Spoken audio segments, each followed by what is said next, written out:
Hey everybody, I'm Quadbro FPV, and today we're going to be doing part 2 of the build of the MonsterQuads XR225. So let's go ahead and continue on. So before I put the flight controller on, something that's very crucial to many builds these days is you need to put a filtering capacitor on it. This one came with this hub OSD. This is like a 330 UF, something like that, to filter out all the noise coming in from the motors braking. So what I think I'm going to do is I'm going to probably stick it under here. So what I'm going to do first is I'm going to get a piece of double-sided tape. I think this is double-sided tape. It came with the frame. Again, awesome. Maybe not the toughest double-sided tape in the world. There we go, that'll do.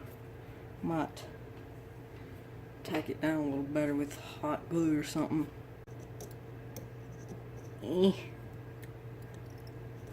There.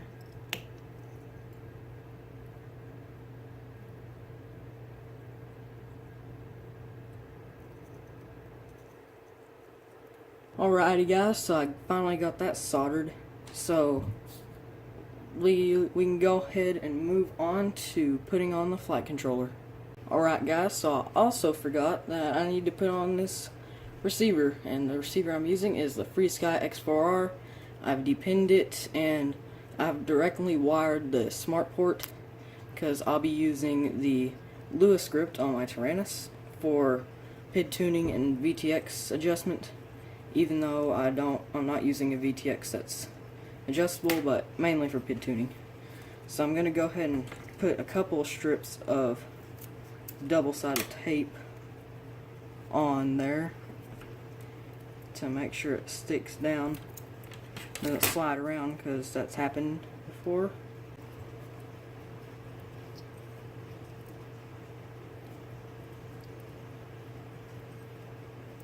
Then we'll just go ahead and stick this down right here. There we go, looking pretty decent. So now I'm gonna take this zip tie here and just route it around like so. Snip that off, and there we go. We got our receiver mounted and looking pretty good, and we'll mount our antennas very shortly once we start putting our top plate on. So now for sure we can put on the flight controller. Alrighty guys, so the flight controller I'll be using is the Raceflight Revolt. Now this is the version 1, and I've just ordered some of the Raceflight gummies and put them in there. There's many tutorials online on how to put those in on the V1, but if you buy one of these now, they already come with grommets installed, so yeah. So we're going to go ahead and solder this up.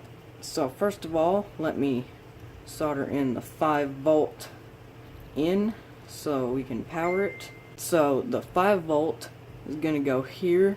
The 5-volt and ground will go here about. And then the receiver part will go over here where it says S-bus and ground and crap like that. And then I'll be using the Lua script on my Tyrannus. So you need the smart port, and that'll go on RX3, I believe. Let me solder on here.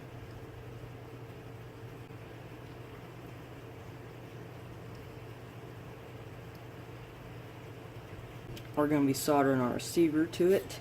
S-bus is going to go right here.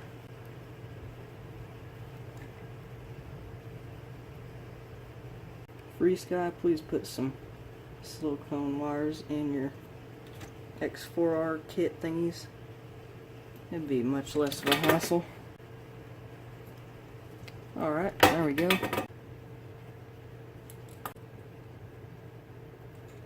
Alrighty. So we got the receiver wired up to the flight controller, and we were able to power it when we plug in a battery. So let's go ahead and turn it over here and push it right down there. So there we go. Now, what we need to do is we need to solder the signal wires of the ESCs to the flight controller. So the signal pads are at the corners of the flight controller. So I will only demonstrate one. Now, it's clearly labeled M whatever number motor this is and ground, so you can imagine where they go.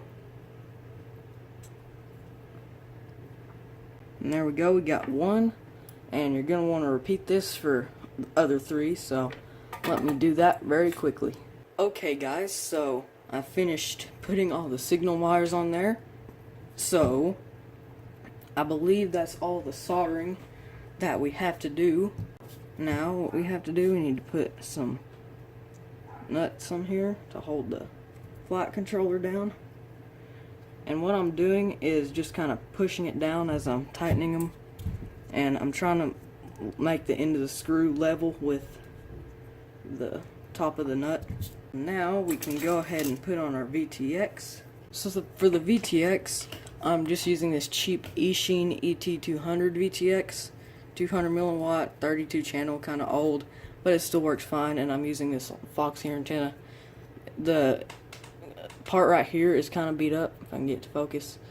So the signal on it is kind of, well, not as great as it used to be, but it still works for my application. So what I'm gonna do first is I'll obviously be mounting it on the top plate, and I'll be using zip ties and double-sided tape. And I'll just route it through there. And I'll just zip it down, cut it short.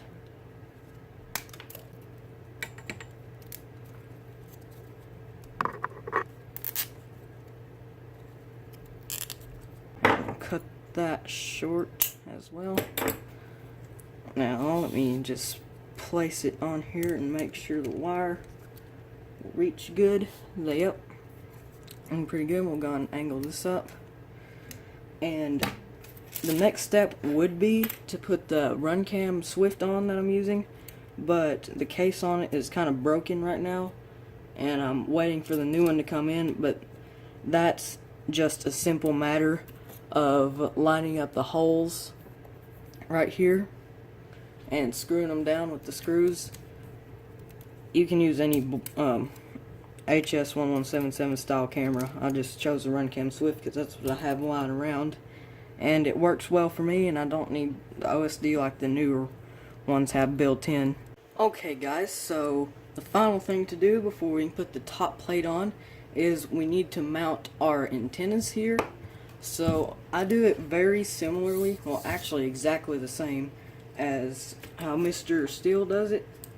And what I do is take some heat shrink and some zip ties and use that. Okay, so here's our heat shrink, and I'll be using these zip ties here. Just put a piece of heat shrink around the wire, or not the wire, the zip tie and the antenna, like so. So now I'm just going to take this lighter and shrink the heat shrink down. Don't play with fire, kids. I don't know. Okay, that looks pretty good. So now we just need to put some heat shrink on here. But first I'm just going to go and cut this this zip tie down to length, so that way I don't accidentally cut my antenna while I'm cutting the heat shrink. So just put our heat shrink on here.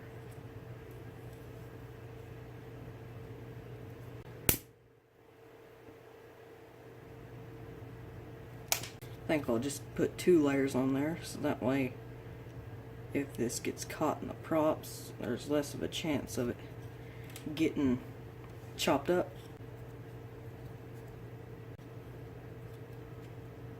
Shrink it.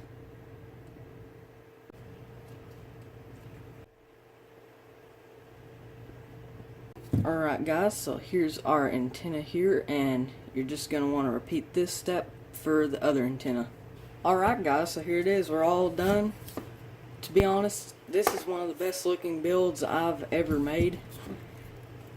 Really clean. So you saw me build this, bring it into existence, whatever. But here comes the scary part. So let's hope for the best. Make sure, well, no smoke so far. I'll make sure all the signal wires are okay.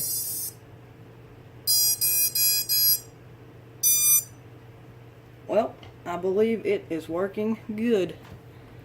So that's good. No smoke, and it is ready to fly. But first, we have to configure it on the computer, and I'm saving that for part 3. So I hope you guys enjoyed this build. Please like, share, subscribe. Hopefully this is helpful to somebody out there, and stay tuned for the next video. Bye.